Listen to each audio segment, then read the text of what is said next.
본 방송에서 제공하는 투자 정보는 투자 판단에 대한 조언입니다. 방송에서 제공하는 주식의 가치, 가격 상승 및 하락에 대해서는 방송사에서 보장하지 않습니다. 실시간 정보 브리핑입니다. IT 업계에 따르면 카카오는 최근 AI 전담 조직인 카나나를 신설했습니다. 미래 먹거리로 AI를 점찍은 카카오가 AI 전담 조직을 신설하고 주요 경영진들을 전진 배치하며 신사업 공략에 박차를 가하고 있습니다. 카카오가 AI 사업 추진 속도가 다소 더디다는 평가를 받고 있는 만큼 이번 조직 개편을 통해서 드라이브를 걸 수 있을지 업계에 관심이 모이고 있습니다. 미국, 유럽의 사모펀드들이 일본 기업에 대한 투자를 경쟁적으로 늘리고 있는 것으로 나타났습니다. 최근 몇 년간 일본 기업들의 자본 효율성 개선 작업이 활발하게 진행되고 있는 데다 상대적으로 낮은 금리와 엔화 약세 등으로 자본 조달이 용이해진 점도 일본 투자의 매력 요인으로 작용하고 있다는 분석입니다.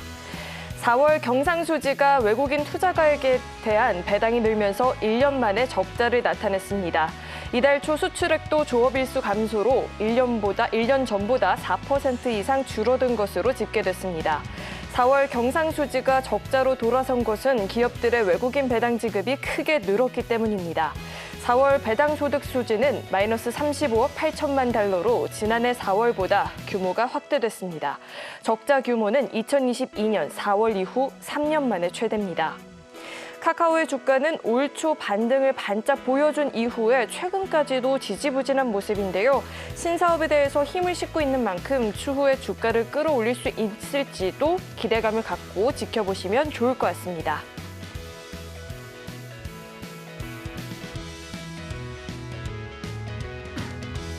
네, 시청자 여러분 안녕하세요. 주식포맨 진행의 김혜연입니다. 자, 오늘 양시장이 모두 빨간불로 마감을 보여줬습니다. 다만 뚜렷한 방향성을 보였다라기보다는 반발 매수세가 유입이 됐다라는 분석들이 나오고 있는데요. 아무래도 이 FOMC를 대기하는 심리가 아직은 시장에 좀 크게 작용하는 모습으로 풀이가 되고 있습니다. 자, 이제는 남은 한 주 동안 포트 전략을 좀 재정비하는 게 굉장히 중요할 것 같은데요. 오늘도 저희 방송과 끝까지 함께 하시면서 시장 공부 확실하게 해보시면 좋을 것 같습니다. 자, 그렇다면 주식포맨 지금 시작합니다.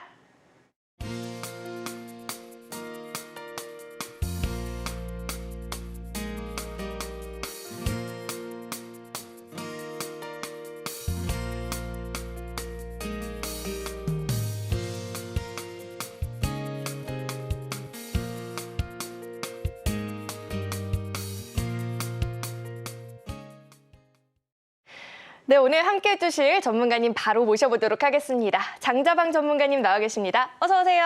안녕하세요. 네, 전문가님 이번 주가 특히나 좀 큰 이벤트들이 많이 예정이 되어 있고 경제 지표들도 좀 많이 발표가 될 예정이니만큼 굉장히 중요할 것 같은데 또 딱 좋은 타이밍에 우리 전문가님이 나와 주셔서 일단은 우리 시장에 대한 분석을 좀 들어보고 싶은데요. 전문가님 어떻게 보셨을까요? 참 미국 사람들은 뭔 놈의 지표가 이렇게 많은지 모르겠습니다. 뭐 그냥 심심하면 무슨 지표 하여튼 지표 발표하다 1년 다 갑니다. 그래서 저는 별로 관심이 없습니다. 네가 발표를 하든 말든 우리 주식이 싸게 샀으면 좋은 것이고 우리 주식이 비싸게 샀으면 무조건 나쁜 거고요. 이런 얘기를 하더라고요. 어떤 주식이 제일 좋은 주식이냐라고 얘기할 때 가치 대비 싸게 사면 좋은 주식이고요. 어떤 주식이 제일 나쁜 주식이냐고 묻는다면은 비싸게 사는 게 제일 나쁜 주식이라고 이해합니다. 여러분 혹시 기억하십니까? 지난주에 지지난주에 걸쳐서 제가 침팬지를 소환했는데 침팬지가 제가 뭐라 그랬냐면 쌀 때 사가지고 비쌀 때 팔아라 그랬더니 침팬지가 갑자기 비쌀 때 사서 쌀 때 손절한다라고 이야기해서 예의 원숭이야 이러면서 제가 뭐라고 했던 기억이 있습니다. 우리들은 쌀 때 사야 되는데 그 쌀 때가 언젠지 구분하는 것이 쉽지 않습니다. 그래서 여러분 누군가의 조력을 받는다면 이럴 때가 쌀 때구나, 이럴 때가 좋은 타이밍이구나, 이게 하나의 패턴화돼 있다라고 보시면 되지 않을까 싶습니다. 왜 우리가 패턴을 얘기할 때 이런 얘기 하잖아요. 여러분 왜 집안에서 제일 많이 싸우는 게 뭐 같으세요? 첫 번째는 아마 치약일 겁니다. 치약을 끝에서부터 짜가지고 쓰는 사람이 있고 중간 가운데 토막에 짜는 사람이 있어요. 이게 만약에 서로가 다르잖아요. 내 가족 중에 한 사람은 가운데 토막에서 그냥 짜다가 마지막에 밑에서 짜면 되지 않아 하는 사람이 있고 어떤 사람은 처음부터 밑에서부터 차곡차곡 짜는 사람이 있습니다. 굉장히 싸우고요. 두 번째는 뭐죠? 슬리퍼죠. 내가 슬리퍼를 젖었어요. 근데 그거를 내가 나는 항상 세우고 나오는데 그냥 놓고 나서 다음 사람 양말 젖게 하면은 성질 납니다. 싸우게 됩니다. 제가 무슨 말씀 드리고 싶어서 이 얘기 드리냐면 시장에 참여하는 사람마다 보는 기준이 다르고 매매하는 패턴이 정말 다릅니다. 그런데요, 우리가 각자 다른 성향들이 모여서 시장을 형성하거든요. 누군가는 여기가 저점이라고 얘기하고 누군가는 야, 더 빠질 수 있어라고 얘기합니다. 제가 저점에서 매수를 말씀드려도 여러분이 긴가미가 야 저기 정말 오를 것 같아? 라고 생각해서 안 사셨다가 며칠 뒤에 확 올라가면 그때 가서 야 이제 가나보다 추격하시면 저는 팔고 나가거든요. 이게 우리가 시장이 형성되는 논리입니다. 그래서 여러분께 저는 이렇게 말씀드리고 싶습니다. 치약을 가운데부터 짜는 것도 습관이요. 슬리퍼를 젖었을 때 이렇게 세워놓고 나오는 것도 습관이거든요. 그런데 우리가 그 습관을 저는 하나의 패턴이라고 부릅니다. 우리가 패턴이라는 게 별게 아니라 영어로 습관, 한국말로 습관이라고 얘기하는 걸 영어에서 패턴이라고 얘기하는데 시장은 일정한 습관이 있습니다. 그 습관에 맞는 사람들과 우리는 살면 되는 거예요. 이해하시겠죠? 무슨 얘기인지? 그러니까 내가 치약을 가운데 짜는 게 스트레스 받으면 가운데서 짜는 사람하고 안 살면 돼요. 끝에 짜는 사람 만나면 되거든요. 굳이 너는 왜 그래라고 싸울 필요는 없는 것 같고 살려고 한다면 난 어떻게 될까요? 그냥 그래 너는 거기서 짜라 난 여기서 짤게 스트레스 받으면 치약 2개 놓고 쓰면 됩니다. 자 그런데 시장은요 일종의 패턴이 존재하는데 그런 습관들을 우리가 유심히 보게 되면은 좀 싸게 내가 살 수 있는 패턴들이 보이거든요. 제가 해서 다른 분들은 경제TV 출연해서 여러 가지 말씀을 많이 하셔요. 뭐 FOMC 회의가 어떻고 그다음에 CPI 결론이 어떻고 그로 인해 시장이 어떻게 올라갈 거고 내려갈 거고 그런데요. 여러분 제가 여쭤보겠습니다. 그런 수많은 복잡한 지표들에 대한 설명이 여러분 계좌에 도움이 되십니까? 아니잖아요. 그렇죠? 갑자기 FOMC에서 뭔 회의 결과를 어떻게 발표한다 그래서 여러분 계좌가 여러분의 종목이 올라갈 거냐는 거죠. 대부분 아닙니다. 그리고 CPI 결과가 좋아서 나빠서 시장이 출렁이지만 나에게 내 계좌에 돈이 들어오는데 도움이 되는 얘기냐? 거의 아닙니다. 무슨 얘기인지 공감하십니까? 그렇다면 중요한 건 내가 필요한 건 좋은 주식이 언제 쌀 때고 여기서 얘가 10% 반등할 자리냐 30% 올라갈 자리냐 이걸 찾는 것이 우리가 해야 되는 몫이 아닌가. 그래서 저는 방송을 할 때 거기에 포커스 두겠습니다. 지표에 대해서 복잡한 거에 대해서 여러 가지 시장의 흐름에 대해서 유식한 말씀하시는 분들 많이 계세요. 근데 저는 이렇게 생각합니다. 어려운 얘기를 어렵다고 설명하면은 지도 모르는 거고요. 그리고 내가 어려운 걸 쉽게 설명하는 사람, 그 사람은 잘 알고 있는 사람이에요. 저는 이렇게 설명하고 싶습니다. 어려운 얘기를 열심히 공부합니다. 그런데 여러분께 전달할 때는 굉장히 쉬운 아이들도 이해할 수 있는 언어로 전달하고자 굉장히 애를 쓰니까요. 오늘 강의 경청해 주시면 이 사람이 지난주에 지지난주에 제가 2차 전지 되게 중요하다고 이야기 드렸는데 많이 올랐거든요. 걔가 왜 그 저점에 잡았는지에 관한 말씀을 드릴 것이고 그럼 다음 타겟은 뭘 잡을 것인지에 대한 얘기까지 오늘 한번 흘러가시면 좋지 않을까라고 생각하고요. 마지막으로 한 말씀 더 드리면 저는 내일 오전에 8시 30분부터 3시 30분까지 온라인 공개 강의를 합니다. 저는 선물 옵션을 주력으로 하는 사람이라 아침 8시 반부터 3시 반까지 7시간 동안 선물 옵션에 관한 말씀을 드릴 건데요. 선물 옵션의 매매 특성상 8시 45분 시초가 땡부터 10시에서 10시 반 정도면 매매가 거의 끝나요. 하루에 매매 7, 80%가 끝나기 때문에 내일 온라인 공개 방송 오실 분들은 오전에 8시 반까지 오시면 제가 8시 45분에 시초가기 때문에 아침 휴양 브리핑하고 매매 기준하고 매매 방식을 좀 설명드릴 수가 있습니다. 그러니까 8시 반까지 늦지 않고 좀 와주셨으면 좋겠고요. 여러분 지금 꼭 참여하셔서 저는 한 달에 한 번밖에 진행하지 않습니다. 온라인 실전 매매에 관해서 여러분 함께 보실 수 있는 기회가 한 번밖에 없으니까요. 내일 오시게 되면 선물 옵션이 이래서 매력적이구나 이야기 드릴 수 있을 것 같습니다. 오늘 제가 종목 얘기 드리고 그다음에 2부에서는 선물 옵션 어떻게 접근하면 되는지 안내까지 한번 드리도록 하겠습니다.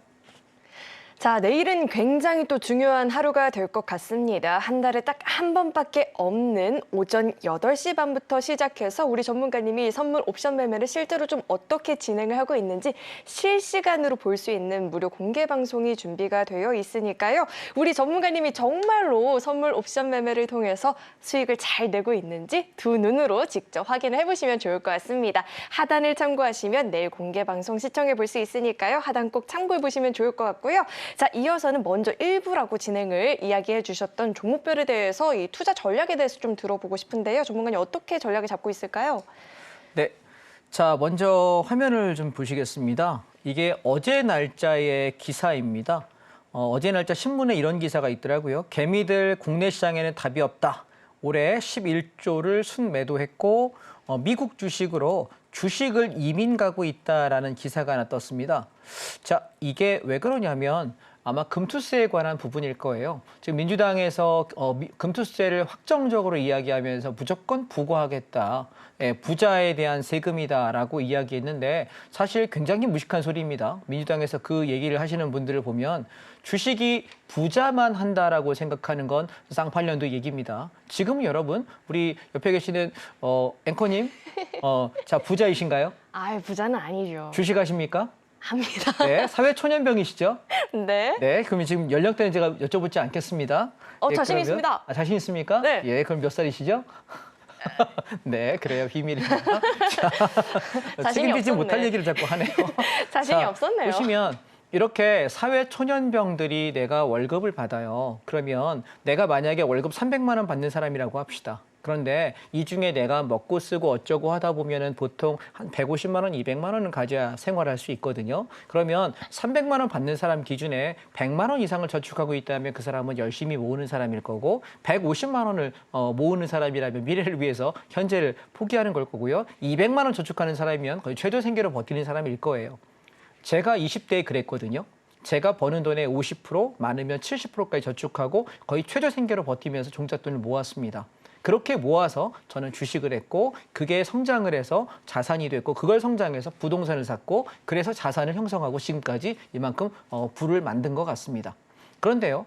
우리나라에서 지금 임금 수준이 낮지는 않아요. 우리나라가. 일본은 우리보다 훨씬 낮거든요. 더 월급이 적습니다. 그런데 우리가 집값 올라가는 거나 인플레이션 올라가는 거에 대비해서 내가 받는 월급을 모아서 모을 수 있는 돈은 한계가 있어요. 그러면 청년들도 그리고 은퇴 이후에 어른들도 마찬가지로 내 자산을 불릴 수 있는 방법은 크게 두 가지밖에 없습니다. 금융자산이야 부동산이야밖에 없습니다. 그런데 부동산은 많은 돈이 필요하기 때문에 처음부터 들어가기는 어렵죠. 그럼 보통 금융자산에서 이게 주식이든 선물옵션이든 코인이든 이 시장에서 불려서 일정액이 되면 부동산으로 넘어가게 돼 있거든요. 그런데 문제는 그게 하나의 희망이란 말이죠. 그런데 이걸 여기다 세금을 과세한다. 미국은 추세장입니다. 왜냐하면 미국에서는 내가 300만 원 월급 받으면은 100만 원은 집세로 냅니다. 우리가 모기지라고 하죠. 그다음에 나 100만 원 가지고 생활을 합니다. 그리고 나머지 100만 원 가지고 미래를 위해서 연금 저축을 들어갑니다. 그것이 뭐냐면 미국 주식으로 들어가는 증시로 들어가요. 그러면 이 100만 원이 들어가서 그 기업들이 투자할 수 있게끔 기업에 투자가 되고 그러면 기업이 이익을 내잖아요. 그러면 그대로 주가에게 배당금을 많이 줍니다. 미국 주식은 그렇죠. 그렇기 때문에 선순환이 돌기 때문에 미국은 끊임없이 주식시장으로 돈이 들어오게 되고 그 기업들이 세계 1위의 기업들이 각 분야에서 세계 탑티어가 미국 주식들이 많지 않습니까? 그래서 S&P 500이라는 게 전 세계에서 제일 튼튼한 성장주 기술주 500개니까요. 걔네들이 끌고 올라가면서 선순환이 돼서 계속 올라가는 장이 미국장입니다. 자, 생각 한번 해보시죠. 그러면 우리나라 장은 어떠나요? 조금 주식이 수익이 나기 시작하면은 대주주가 뭐합니까? 기업을 분할해버립니다. 물적 분할, 인적 분할, 또 합병하고 인수인계하고 그러면서 완전히 박살내는 게 문화가 된 나라입니다.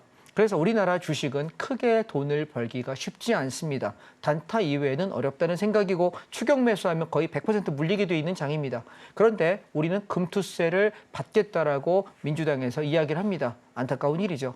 어쩌면은 현실을 모르는 일일 거고요. 그래서 어쩌면 제가 40대 중반인데요. 20대 후반부터 30대 초반의 사회초년병 중에 제 후배들 중에 제 조카들 중에 주식을 안 하는 친구는 한 명도 없습니다. 과연 부자일까요?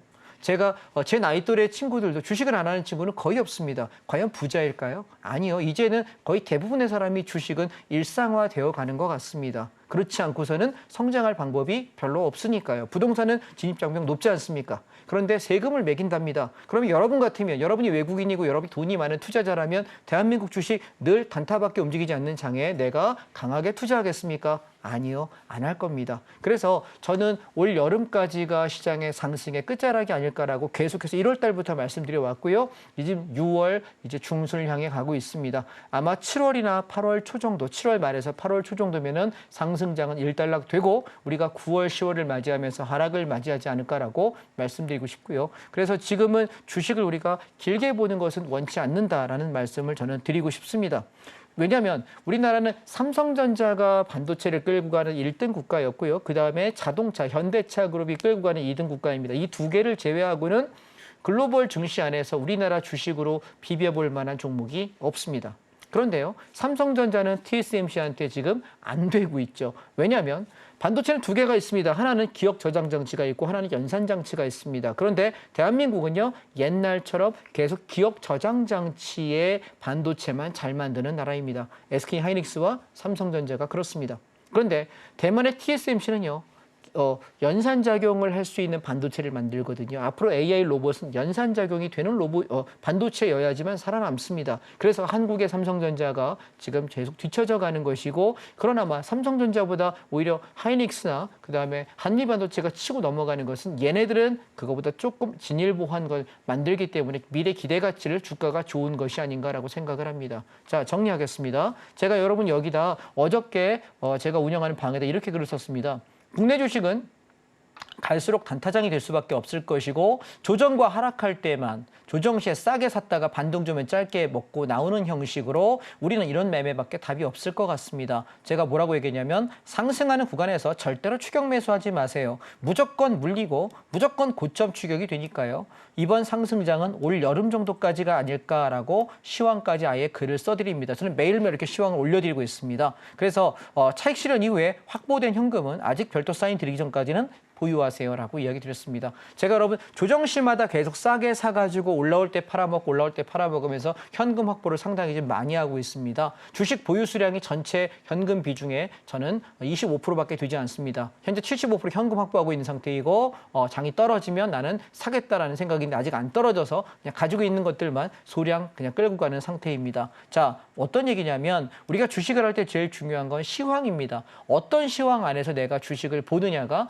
굉장히 중요하다라고 여러분께 말씀을 드리고 싶습니다. 제가 여러분들께 종목들을 이렇게 말씀드릴 때 사실 이런 종목들을 이렇게 보시면 어떤 종목을 내가 어떻게 거래해야 되냐라는 거에 대한 좀 관점에서 바라보시면 좋겠다는 생각인데요. 먼저 제가 최근에 여러분께 많이 말씀드렸던 2차 전지에 관한 말씀을 한번 드려보도록 하겠습니다. 자, 2차 전지를 보시게 되면 저는 2차 전지 탑 10이라고 하는 이 ETF를 여러분께 강력하게 말씀드렸습니다. 364980이고요. 지금 얘가 저점이 11,125원이었는데요. 11,400원에서 500원 구간에 매수하세요. 단타는 나올 겁니다. 라고 이야기 드렸는데 얘가 얼마까지 올라왔냐면 여기 12,500원까지 치고 올랐습니다. 11,400원, 11,500원에서 사서 1,000원에서 1,100원 정도 주당 수익이 나서 어제 오늘의 반 정도 차익 실현하십시다라고 이야기 드렸습니다. 자, 제가 ETF를 왜 거래하는지 한번 제가 비교를 한번 설명드려 보겠습니다. 보시면 이 ETF가 구성하고 있는 종목이 뭔지를 여러분이 한번 보시면 조금 이해가 되시지 않을까 싶거든요. 한번 보시죠. 자, 보시면 첫 번째 이 ETF의 구성 종목에 가장 많은 것은 삼성 SDI입니다. 25.9%고 약 26% 정도 되고요. 두 번째가 LG 에너지 솔루션입니다. 얘는 24.95%, 25%쯤 되죠. 두 개 합치면은 50% 정도가 됩니다. 그리고 에코프로비엠이라는 종목이 있는데 얘가 23.8%입니다. 자, 그럼 이 세 종목을 다 합치게 되면 약 75%를 보유하고 있습니다. 그 외에도 LG화학, 에코프로, 포스코퓨처엠, SK이노베이션, LNF, 그다음에 에코프로머티, 그다음에 SK 아이테크놀로지까지 해서 총 10개 정도의 종목을 구성하고 있는데요. 제가 여러분께 이걸 왜 보여드리냐면 이제부터 한번 여기 구성 종목들을 직접 한번 보겠습니다. 삼성 SDI하고 LG 에너지 솔루션이 제일 많다라고 이야기했습니다. 자, 한번 보시죠. 삼성 SDI 종목을 보시게 되면 자, 지금 바닥에서부터 반등이 나와봤자 삼성 SDI 굉장히 약하죠.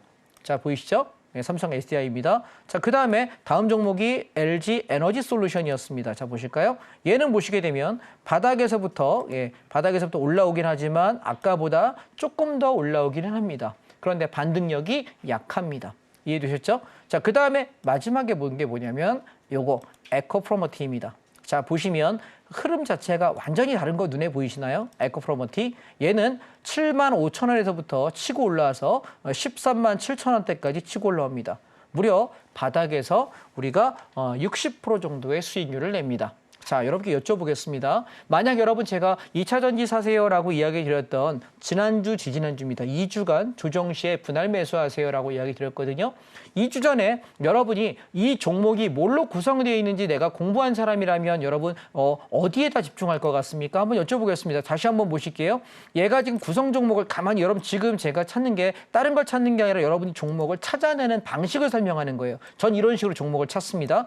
그래서 여러분께 방송을 나와서 이 종목들을 전부 다 설명을 할 수는 없겠죠. 그런데 이 종목들 안에서 내가 어떤 비중을 무엇을 봐야 되는지에 대한 설명은 여러분께 충분하게 드리고 있지 않느냐 말씀을 좀 드려보고 싶습니다. 자, 이 종목 안에서 내가 놓치지 말아야 되는 게 뭐냐라고 본다면 에코프로머티라고 하는 종목은 분명히 출발점을 보시죠. 계속 빠져서 한두 끝도 없이 빠지는 종목인데 급등을 하면서 50%에서 60%가량 움직였습니다. 제가 7만 5천 원에서 8만 원 구간 매수하세요. 없으면 8만 5천 원, 9만 원도 괜찮다. 10만 원 밑에 상관없다라고 얘기했는데 만약에 10만 원에 샀어도 37%의 수익을 볼 수 있는 위치고요.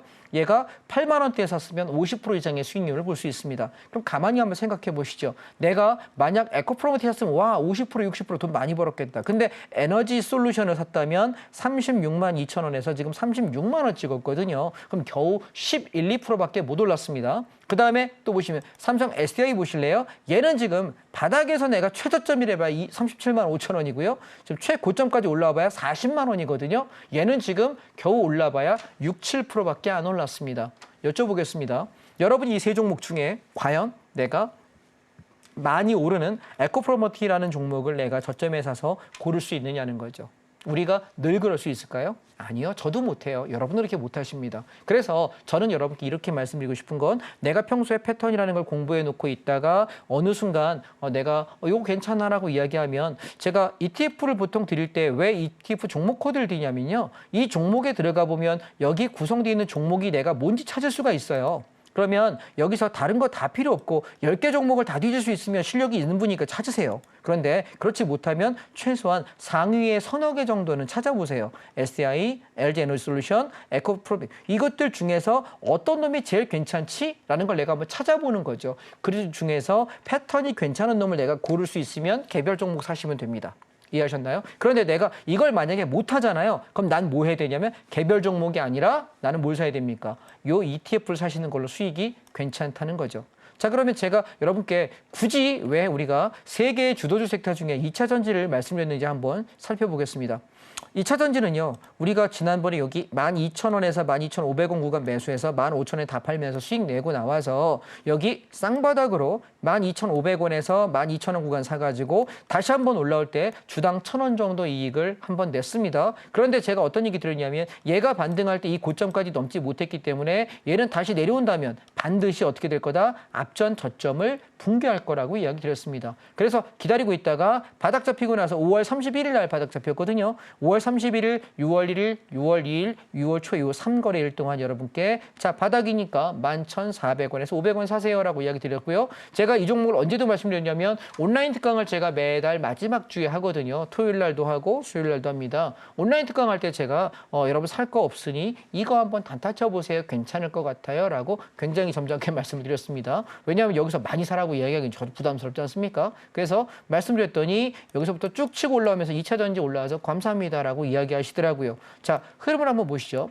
얘는 앞에 한번 첫 번째 저점, 그 다음에 두 번째 반등. 그런데 얘 반등은 앞전 고점까지 올라오지도 못했고 반등력이 약합니다. 그렇다면 다시 떨어질 때 앞전 저점을 깨는 건 당연할 것이고 그러면 바닥이 잡힐 때까지 기다려보는 거죠. 그리고 여기 저점 찍고 하나, 둘, 셋, 3거래일 여기서 횡보할 때 이때가 바닥이니까 사세요라고 이야기 드렸고 기가 막히게 저점 잡아서 올라왔는데 내가 어느 종목을 샀냐에 따라서 수익률이 좋은 종목도 있고 덜한 종목도 분명히 있을 겁니다. 그건 여러분이 공부하셔야 되는 게 아닐까 싶어요. 왜냐하면 2차 전지 관련 종목들은 제가 설명 다 드렸거든요. 예를 들면 포스코 퓨처엠입니다. 25만 원에서 26만 원에 사시라 그랬습니다. 이 종목은 개별 종목으로 여러분께 제가 방송을 통해서도 그리고 시황방을 통해서도 글을 써서 올려드렸던 종목입니다. 오늘 29만 원 이상에서 반만 정리합시다라고 이야기 드렸습니다. 별거 아닌 것 같지만 꽤 괜찮은 장이 안 좋은 가운데서 수익을 좀 냈던 종목이고요. 그다음에 포스코홀딩스 같은 경우는 별로 흐름이 없고요. LG화학 같은 경우도 바닥 잡고 올라오지만 현재까지는 그렇게 시세가 크지 않습니다. 그다음에 LG에너지솔루션도 반등은 나왔습니다만 뭐 한 10% 정도 반등 나왔네요. 예, 나쁘지 않은 것 같습니다. 그런데 이 중에 에코프로머티가 워낙 강하게 움직였고요. 그다음에 SK이노베이션 같은 경우는 바닥을 다지고 있습니다. 아직 못 사신 분은 이 종목도 괜찮을 것 같다라고 말씀을 드립니다. 자, 왜 이 종목을 제가 건드렸냐면 다 보시죠. 제가 주도주 섹터가 반도체하고요. 그다음에 자동차라고 말씀드렸습니다. 근데 보시면 지금 자동차는 고점에서 계속 횡보하고 있지 급등하지 못하고 그렇다고 가격 메리트가 있는 싸게 조정을 받지도 않습니다. 그렇다면 자동차를 내가 지금 고점에서 매수하기에는 부담스럽잖아요. 그죠? 갖고 있는 사람의 영역이지 신규 매수할 수 있는 영역은 아닌 것 같다라고 판단한 것이고요. 반도체도 보시게 되면 마찬가지 고가놀이하고 있는데 지금 반도체 섹터 ETF는 고점에서 버티고 있습니다. 보이시죠? 예, 버티고 있습니다. 그런데 반도체 개별 종목들을 한번 보시게 되면 그렇지가 않습니다. 그래서 반도체는 지금 잘못 사면 물립니다. 자, 보시죠. 삼성전자 보시면 저점으로 밀고 내려가는 종목 여러분 보이실 수 있을 것 같고요. 그다음에 SK 하이닉스를 보시게 되면 얘는 고공행진하고 있습니다. 그래서 우리가 반도체 종목 중에 개별 종목 뭐가 좋아요라고 물어보면 두말할 나위 없이 하이닉스하고 한미반도체밖에 없습니다. 자, 한미반도체도 급하게 빠졌다 올라왔다 반복하면서 여전히 고공행진을 하고 있습니다. 그러면 우리가 조정 시에 뭘 사야 좋으냐라고 물을 때 여러분이 하셔야 되는 건 제일 센 놈이에요. 그 업종에서 제일 센 놈이 조정 나올 때 그때 사는 거고 그 나머지 것들은 나중에 천천히 단타나 쳐보시면 어떨까라고 생각을 합니다. 자, 보시면 제가 TCK 같은 경우 지난번 조정 때 여러분 기억나십니까? 지난주, 지지난주에 제가 5월 말에 온라인 특강 때 여러분께 드렸던 히든 종목이 뭐였냐면 TCK였습니다. 얘가 11만 원에서 11만 5천 원. 여기 저점 구간이 얘가 반등이 나올 텐데 앞전 고점 트라이 할 거다. 앞전 고점 14만 원이고 그래서 13만 원, 12만 5천 원. 요 구간쯤에서 반을 팔면 좋겠다라고 온라인 특강에 말씀드렸던 종목이거든요. 그래서 오늘 어제 반을 청산 말씀드렸고요. 얘는 12만 원 깨지면 그냥 정리하세요라고 말씀을 오늘도 문자를 드렸습니다. 그다음에 또 하나가 제가 말씀드렸던 게 뭐냐면 DBI텍이었습니다. DBI텍은 쌍바닥을 확인하고 39,500원에서 45,000원 구간 매수해서 올라올 때 44,000원 찍을 때 수익률 10% 달성의 절반 차익 실현했습니다. 남은 수량은 42,000원에 익절하겠다. 얘는 탄력이 좋을 수 없습니다. 후발주자이기 때문에. 보세요. 똑같은 반도체인데 지금 하이닉스는 고공행진하고 한미반도체 고공행진하는데 DBI텍이 이렇게 빠져있다는 얘기가 얘가 과연 강하게 상승할 여력이 얼마나 있을까요? 물량을 많이 실지는 못합니다. 그러나 얘는 우리가 좀 싸게 잡아볼 만한 위치다라고 말씀을 드린 것이고요. 그다음에 또 하나가 하나마이크론인데요. 보시면 하나마이크론은 지금 21,000원, 22,000원대에서는 저는 단기 바닥으로 보인다라고 말씀드리고 있고요. 이 가격대에서 천천히 여러분이 분할 매수하시고 비중은 너무 높지 않게 잡겠습니다. 10%에서 15%만 잡겠습니다. 얘는 25,000원에서 26,000원까지만 반등 나오면 단타치고 빠지시겠습니다. 자, 뭘 얘기하는 거냐면 주도주 섹터가 고점에서 놀고 있고 저점 섹터에서 갈 수 없었던 아직 힘이 약한 놈들을 단타 정도로 순환매로 보는 것이지 반도체에서 우리가 강력하게 배팅할 만한 종목은 현재 보이지 않는다. 그 얘기는 시장의 상승 여력이 세지 못하다라고 본 거예요. 그래서 반도체 섹터에서는 단타치라고 말씀드렸고 5월 말에 여러분 TCK라든가 종목들 몇 개 말씀드렸던 것이 반등 나오면서 10%에서 15% 많이 좀 오른 종목은 20% 정도 차익 실현하고 지금 다 정리하고 오늘 TCK만 반 남았었는데 반 정리하고 반 남아있는 상태입니다. 자, 그 다음에 섹터가 뭐냐면 자동차 섹터입니다. 자동차는 계속해서 연일 고점이지 크게 조정도 나오지 않습니다. 자동차의 완성차의 대표주, 자 보시면 기아와 현대차입니다. 고가놀이를 하고 있지 계속해서 조정은 없습니다. 그래서 신규 진입할 자리는 아닌 것 같고 보유자의 영역이다라고 계속해서 말씀드리고 있는 것이고 그러면 내가 지금 없는 입장에서는 뭐 살 거냐? 자동차는 완성차와 두 번째가 부품주가 있습니다. 부품주 중에서 저는 이렇게 네 개를 여러분께 말씀드리고 싶은데 첫 번째 한국타이어테크놀로지, 두 번째 현대모비스, 그다음에 위아, 만도, SL입니다. 보시면 지금 계속 치고 넘어가는 건 누구죠? SL하고 그다음에 HL 만도입니다. 그런데 얘는 우리가 언제요? 4월 말에서 5월 달에 열심히 사자, 자동차 살 거 없으면 부품주 사세요라고 열심히 말씀드렸는데 꽤 많이 올랐죠. 만도가 저희가 35,000원 밑에서 받았거든요. 여기 깨져가지고 횡보할 때 여러분 살 거 없으면 요거 만도 계속 이야기했던 종목이고요. 근데 얘가 지금 얼마 올라가냐면 5만 원까지 찍었습니다. 35,000원 기준도 수익률로 따져도 40% 이상 되는 것 같습니다. 꽤 넉넉하죠? 예, 충분한 것 같고요. SL 같은 경우도 그거 없으면 이것도 괜찮아요 라고 이야기했던 게 5월 달인데 32,000원, 33,000원 구간이었습니다. 얘도 꽤 많이 오른 것 같습니다. 이제는 차익 실현을 하셔야 될 위치입니다. 따라서 만도하고 SL 가지고 계시는 분들은 내일 아침에 시초가 출발하면은 80% 차익 실현하십시오. 그리고 SL 같은 경우는 38,000원 깨지면 전량 익절, 그다음에 만두 같은 경우는 45,000원 깨지면 전량 다 던지겠습니다. 더 이상 끌고 가지 않겠습니다. 그러면 위아하고 이제 남아있는 건 모비스랑 타이엔테크놀로지인데요. 이것 중에 뭐가 괜찮아 보이냐라고 저한테 만약에 물어보신다면 저는 위아가 괜찮아 보이네요. 위아가 패턴상 바닥 찍고 슬슬슬 우상향으로 돌리고 있는 종목이라서 57,200원 종가 밑으로 여러분 55,000원까지 천천히 매수하시고 54,000원 깨지면 손절 치겠습니다. 대신 이 종목은 이렇게 라운드 돌리면서 이렇게 반등 했기 때문에 이번에 치고 넘어간다면 아마 6만 원대 초반까지는 무난하지 않을까. 그러면 여러분 진입단가 기준, 오늘 종가 기준에 10%에서 15% 정도 드시는 데는 큰 이상 없을 것 같다. 다음 타겟은 저는 현대 위아 잡도록 하겠습니다. 그다음에 현대 모비스가 사실은 훨씬 더 좋은 종목인데 현대 모비스는 패턴상 아직 바닥이 남아 있어 보입니다. 20만 원이 깨지는 순간 모비스 들어갈 생각하겠습니다. 20만 원 깨지기 전에 저는 모비스 안 들어가겠습니다. 아시겠죠? 한 번 더 밀어주면 밑에서 받겠다라는 생각하고요. 그다음에 제가 지금 제일 관심 갖는 종목은 한국 타이엔테크놀로지입니다. 여러분 기억하시는지 모르겠는데요. 제가 지금 서울경제TV에 출연을 한 지가 1년 반이 됐네요. 예, 작년 1월 첫 주에 제가 출연하기 시작했는데 그때 제가 여러분들께 어떤 얘기 드렸냐면 자동차 섹터 부품주 중에 앞으로 가장 많이 성장할 종목 중에 저는 원탑으로 꼽는 것이 한국 타이엔테크놀로지라고 말씀드렸습니다. 이유는요. 우리가 내연기관차가 앞에 엔진이 있어서 무거워요. 그래서 보통 전륜차 같은 경우는 앞 타이어가 좀 더 많이 닳고요. 뒤가 좀 늦게까지 탈 수 있죠. 그리고 후륜구동 같은 경우는 뒷 타이어가 좀 더 빨리 닳아요.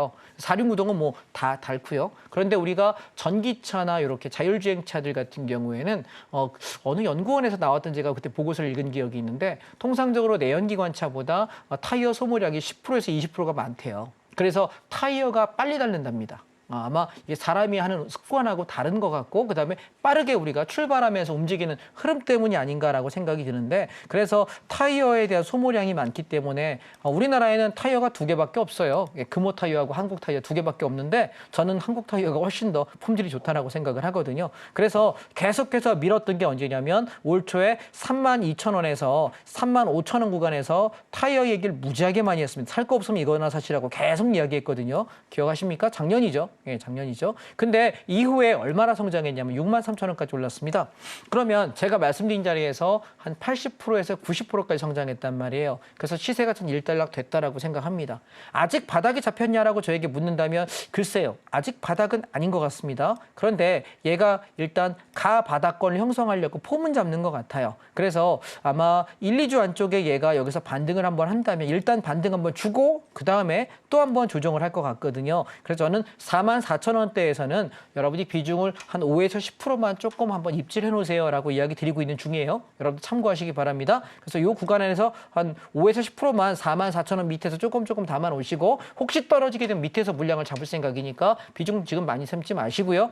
조금 잡아놨다가 만약에 바로 치고 올라가는 게 보이면 제가 비중 실차라고 말씀을 드릴 거예요. 그래서 저는 이 종목이 앞으로도 성장성이 되게 좋고 우리가 자동차 섹터가 저는 그래서 삼성전자나 이쪽 반도체 섹터가 우리의 주요 산업인 건 맞는데 수익률 측면에서 바라본다면 저는 이쪽이 자동차가 훨씬 높지 않을까라고 말씀을 드립니다. 자, 왜 그러냐면 보세요. 제가 현대차를 말씀드릴 때 계속해서 여기 2020년도가 65,000원의 최저가였거든요. 코로나로 인한 저점이었는데요. 이 시간 이후에 10만 원, 11만 원, 12만 원, 13만 원, 15만 원대까지도 계속해서 현대차의 상승 가능성에 대한 말씀을 되게 많이 드렸습니다. 특히 제가 서울경제TV에 출연하기 시작했던 2023년이죠. 1월 달부터 이때 저점이 15만 원이었거든요. 제가 그때 종목 상담할 때 어떤 얘기 들었냐면 제가 그때는 야간에 종목 상담을 했습니다. 그래서 종목 물린 분들 계시면 살 거 없으시면 현대차, 기아, 그다음에 한국타이완테크놀로지 이 종목들, 그다음에 SK하이닉스하고 그다음에 한미반도체 이 종목들 그리고 코덱스 레버리지를 갈아태우시라고 계속 말씀드렸습니다. 종목이 마이너스 20%예요, 마이너스 30%예요, 마이너스 50%예요 얘기할 때 비중 50% 채워서 끌고 가시라고 이야기할 때 제가 드렸던 목표가는 현대차는 35만 원에서 40만 원까지 적정 가격이다. 여러분 언제까지 걸리냐면 한 4, 5년 정도면 충분할 거예요라고 이야기 드렸는데 지금 불과 1년 반 만에 27만 원대까지 올라왔습니다. 35만원에 40만 원까지 무조건 갑니다. 현대차는 무조건 갑니다. 그래서 조정만 나오면 사야 되는 종목 중에 하나가 현대차라는 것이고요. 왜냐하면 지금 우리가 반도체는 TSMC한테 추월당했어요. 근데 참 어찌 보면 기특한 것은 현대기아차가 여러분 혹시 기억하십니까? 일주일 전에 기사가 하나 떴는데 미국에서 전기차 시장의 점유율이 11%, 12%를 현대기아차가 차지한답니다. 굉장한 거예요. 미국은 세계적인 마켓이거든요. 미국 시장에서 여러분 중저가 브랜드에서 가장 많이 팔리는 차는 일본의 도요타와 혼다입니다. 그런데 그걸 제끼고 전기차 섹터에서 기아차, 현기차가 올라갔다는 얘기는 어마어마한 일입니다. 그래서 저는 앞으로 성장을 더 많이 할 거라고 봅니다.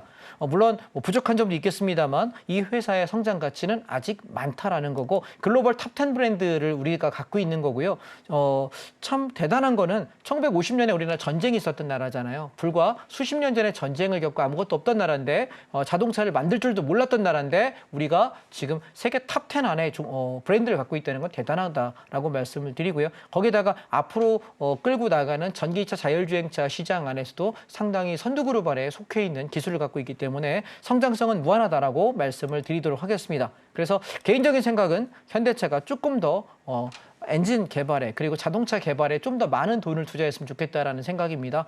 부동산 같은 거 말고요. 예, 저는 그게 더 낫지 않을까라고 생각을 하는데 어쨌든 그래서 지금 현기차는 계속해서 올라가는 섹터에 있기 때문에 여러분이 어디에 보셔야 되냐면 이 자동차 섹터에다가 조금 더 비중을 많이 실으시면 좋겠다. 만약에 나는 3개만 할 거야. 자동차하고 2차 전지하고 반도체하고 3개 할 거야. 그러면 저는 비중을 40에서 50%가 자동차. 그리고 20, 30%가 반도체, 10%에서 15% 정도가 2차 전지입니다. 포트 그렇게 구성하시면 여러분 이번에 장이 빠졌다가 내년도에 다시 올라가게 될 때는 많은 돈을 버시게 되지 않을까 말씀드리겠습니다. 이해되셨죠? 자, 우리 정리 한번 해보겠습니다. 주식은요, 이렇게 보시면 좋을 것 같아요.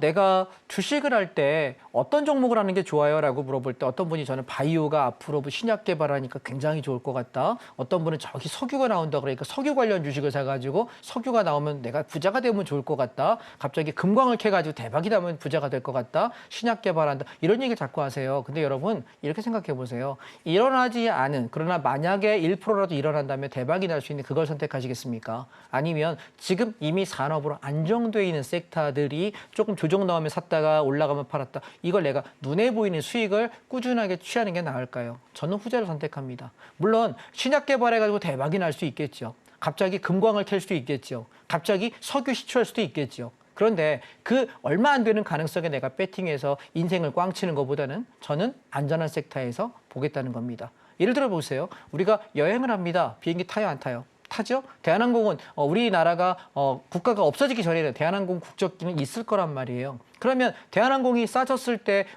유류비가 너무 올라. 그래서 주가가 떨어져요. 그러다가 유류비가 떨어질 때 있잖아요. 그럼 항공유가 되게 비싸거든요. 유류비 떨어지면은 수익이 좋아지면서 주가가 오르거든요. 이 사이클만 계산해도 내가 대한항공을 언제 우리가 사야 되냐면 기름값이 막 한없이 올라가서 천정부지할 때 그때 주가가 떨어지면 내가 사놨다가 유류비가 떨어지는 사이클 때 나는 이익을 보면 되지 않을까? 첫 번째, 이 산업은 없어지지 않아요. 무슨 얘기인지 아셨나요? 자동차는 우리 다 타야 돼요. 예, 자동차는 다 타야 돼요. 그럼 나 뭐 해야 될까요? 자동차에 대해서 준비하고 있다가 자동차 관련 주식 중에 나는 부품주 할 거냐 완성차 할 거냐 결정하고 있어야 될 겁니다. 무슨 얘기인지 아시겠죠? 우리는 그런 접근을 좀 하시면 어떨까라는 생각이고 손에 잡히지 않는 우리가 먼 데 있는 거 잡는 거 하지 마시고요. 좀 손에 잡히는 우리가 매일 계속 활용하는 그런 섹터 안에 있는 주식들 그리고 대형주 위주로 여러분 순환매하시면 좋지 않을까라는 생각입니다. 제가 아마 종목들은 내일 온라인 특강을 할 때 오시게 되면 몇 개 종목을 준비해 놓은 게 있습니다. 그 종목들 사시면 좋겠다라는 얘기를 제가 말씀드릴 거고 내일 7시간 동안 말씀을 드리기 때문에 자세한 얘기는 온라인 특강에서 설명드리도록 하겠습니다. 자, 주식 얘기는 여기까지 드리는 걸로 하겠습니다.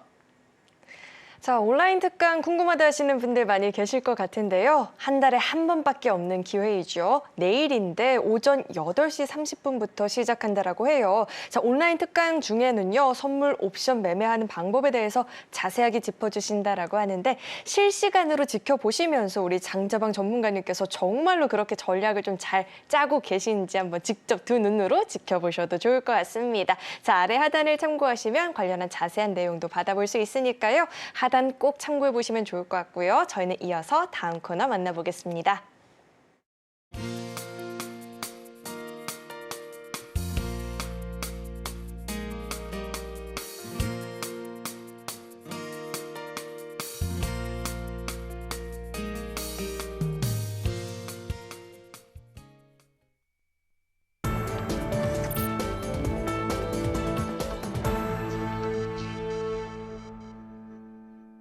네, 또 굉장히 중요한 시간이죠. 우리 장자방 전문가님의 성공 투자 비결에 대해서 들어보는 시간인데요. 물론 내일 온라인 특강을 통해서 더 자세한 내용 들어볼 수 있겠지만 예습 차원에서 한번 또 오늘의 강의를 들어볼까 합니다. 오늘의 강의 내용 어떻게 될까요? 예, 제가 내일 선물 옵션 공개 강의를 할 때 여러분이 기본 개념은 좀 잡고 오셔야 이해가 되실 것 같아서 간단하게만 좀 설명을 드리겠습니다. 선물이라는 종목이 있고 옵션이라는 종목이 있습니다.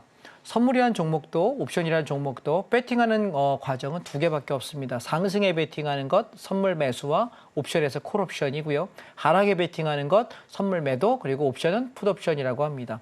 자, 우리가 주문창을 보시게 되면 시장이 오를 것 같다. 여기다가 주식을 삽니다. 선물도 마찬가지 매수를 하면 됩니다. 주가 올라갈 때 그럼 나는 여기서 요만큼 올랐으니까 팔고 나가야지 주식하고 동일하게 하시면 되고요.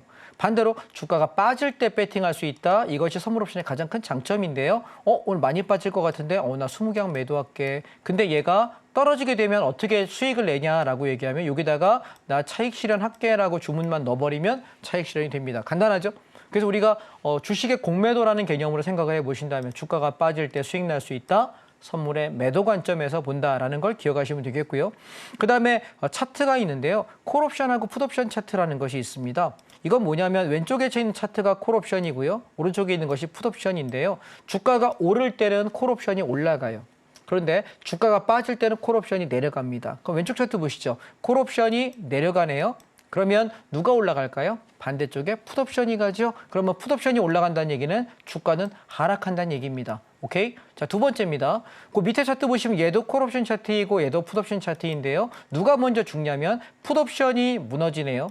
주가가 하락할 때 풋옵션이 시세가 난다 그랬는데 풋옵션이 무너진다는 얘기는 누가 올라간다는 얘기일까요? 콜옵션이 올라가는 거예요. 그럼 장이 뭐예요? 상승하는 거예요. 저는 시장을 볼 때 어떻게 보냐면 콜 옵션과 풋 옵션의 기준점을 가지고 시장을 판단합니다. 그래서 내일 여러분이 공개 강의 오셨을 때 한번 이렇게 보시면 좋을 것 같아요. 제가 시장이 조정 이후에 급변등하는 장에서 우리는 어떻게 대응하나요? 라고 여쭤본다면 오전에 손실 보다가 오후에 반등하면 겨우 약수익 되면서 와 다행이다 이렇게 보통 얘기하거든요. 그런데 선물 옵션은요. 하락할 때는 풋 옵션을 배팅하는 걸로 수익을 낼 수 있고요. 상승장에서는 콜 옵션을 가지고 수익을 낼 수 있습니다. 제가 예를 하나 들어보겠습니다. 자, 6월 7일 날인데요.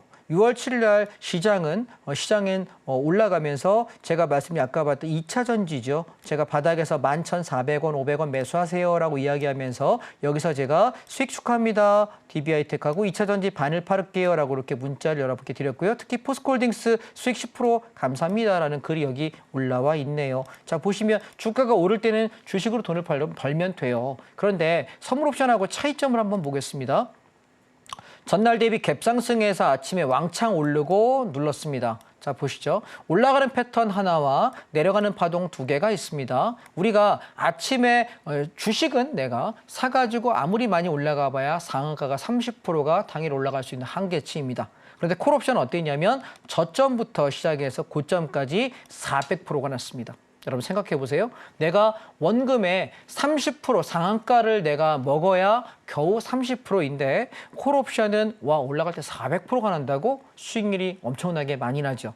그리고 나서 얘가 고점 찍고 밀리기 시작하니까 주식은 고점 사면 밀리잖아요. 근데 선물 옵션은 뭐 하면 되냐면 선물은 매도 진입이라고 하방 전환해서 내려가는 파동을 낼 수 있기 때문에 올라가는 파동 하나 먹고 내려가는 거 먹고 두 개 다 먹는다는 얘기예요. 그래서 이게 되게 좋구나. 그러면 풋옵션 입장도 반대로 내려가는 파동은 저점에서부터 쭉 치고 올라올 때 얼마 같냐면 얘는 130% 수익을 냅니다. 그러면 내가 많은 돈이 아니어도 되는 거예요. 내가 1억 원 가지고 10% 수익 나야 1,000만 원 벌 수 있거든요. 근데 얘는 지금 아까 100%, 130% 수익 났으면 1,000만 원 가지고도 1,000만 원, 1,300만 원 벌 수 있는 거예요. 그래서 선물옵션의 가장 큰 장점은 적은 돈을 가지고 내가 레버리지 수익률이 워낙 높기 때문에 많은 돈을 벌 수 있다는 거. 그리고 너무 수익률이 높은 상품은요. 돈을 많이 배팅하면 못 견뎌요. 심리적으로 되게 힘들어요. 흔들기도 있고 조금만 출렁거려도 그냥 몇십만 원 왔다 갈 땐 괜찮은데 몇백, 몇천, 몇억이 왔다 갔다 하면 이게 멘탈이 못 견디거든요. 쉽지 않습니다. 그래서 적은 돈을 가지고 수익률을 높이는 겁니다. 회전율을 높이는 거고요. 그래서 어쩌면 리스크가 훨씬 적다라고 얘기하는 건 우리가 종목을 할 때 내가 많은 돈을 배팅해야만 많이 벌 수 있잖아요. 그죠? 주식은. 그런데 얘는 적은 돈을 가지고도 수익률이 높기 때문에 많이 벌 수 있다라고 말씀드리는 거고요. 자, 6월 3일 날을 보시게 되면 이날은 아침에 갭 상승했다가 그대로 올라버리면서 얼마가 올랐냐면 콜옵션은 저점에서 고점까지 900%가 올랐습니다. 무섭죠? 엄청나게 올라. 그래서 우리가 주식 상승장에 주식하면 되지 선물옵션 뭘 합니까? 라고 저한테 물어보시는 분들께 여러분 하루에 주식은 상한가가 30%밖에 안 갑니다. 콜옵션 몇 배요? 900%. 9배가 납니다. 그러면 내가 원금 반토막 나서도 9배면 다 못 먹어도 중간에 2배만 먹고 팔아도 원금 회복하고 끝나거든요. 그러면 주식에서 끙끙거릴 필요가 있다 없다? 없다. 제가 여러분 방송 나와서 종목들 막 계속 퍼드리고 얘기하고 저는 종목 가지고 밀당 안 하잖아요. 이유가 뭘까요? 선물옵션이 많이 벌어요. 그래서 주식 종목들 여러분 10% 20% 나는 거 아무리 드려도 그냥 저는 좀 어려우신 분께 도움이 됐으면 하는 마음인 거지 제가 여러분께 대가를 받는 것도 없고요. 그래서 제 종목들 가지고 손해났다는 건 여러분 들어보신 적이 없을 겁니다. 1년 반 동안 한 번도 여러분에게 손해 끼친 적이 없습니다. 왜냐하면 한 달에 한두 번밖에 매매를 안 합니다. 매매를 자주 할 자리가 저는 안 보입니다. 제가 아마 실력이 부족해서 그럴 겁니다. 그래서 대형주 위주로 가니까 한 달에 한두 번밖에 할 자리가 없어요. 근데 한 달에 한두 번 고르고 골랐는데 손해나면은 밥그릇 뺏어야 되지 않을까요? 먹고 살기 힘들어요, 그렇게 하면. 그래서 좀 안전하게 매매하자 말씀드리고 싶고요.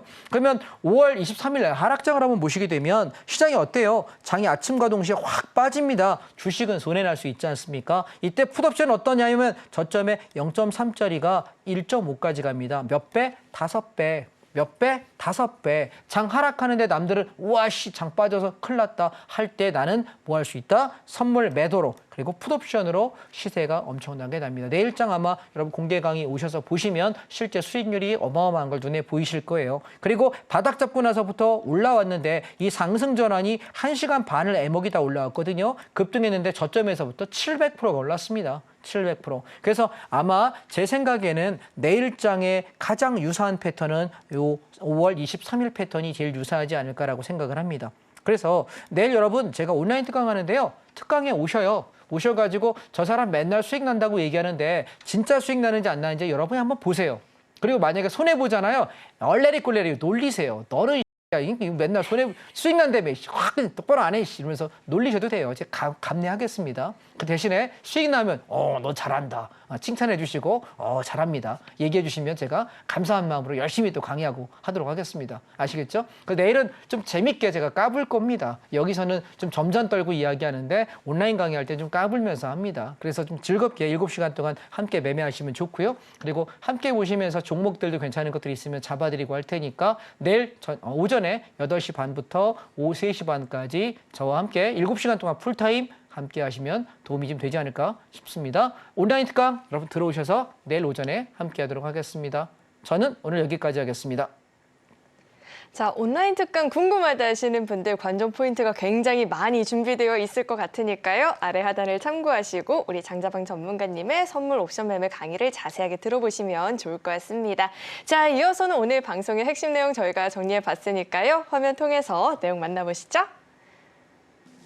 네, 오늘의 핵심 내용 살펴보도록 하겠습니다. 이 조정장에 꼭 필요한 주요 섹터 공략 포인트들을 짚어봤고요. 업종 대표주들에 대한 매매 전략도 자세하게 들어봤습니다. 그리고 변동성을 활용한 선물 옵션 매매 사례까지 오늘의 강의 들어봤습니다.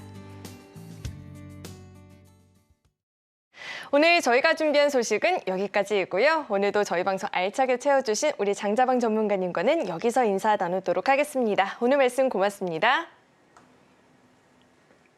참고로 금일본 방송에서 제공했던 정보들은 투자 판단을 위한 조언이지 해당 주식의 가치나 수익률을 보장하진 않습니다.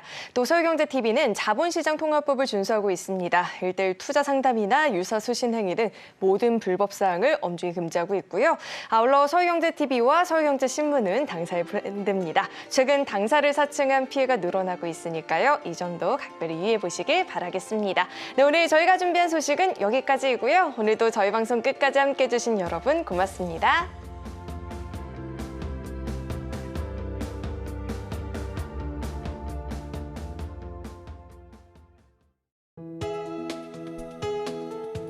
본 방송에서 제공하는 투자 정보는 투자 판단에 대한 조언입니다. 방송에서 제공하는 주식의 가치, 가격 상승 및 하락에 대해서는 방송사에서 보장하지 않습니다.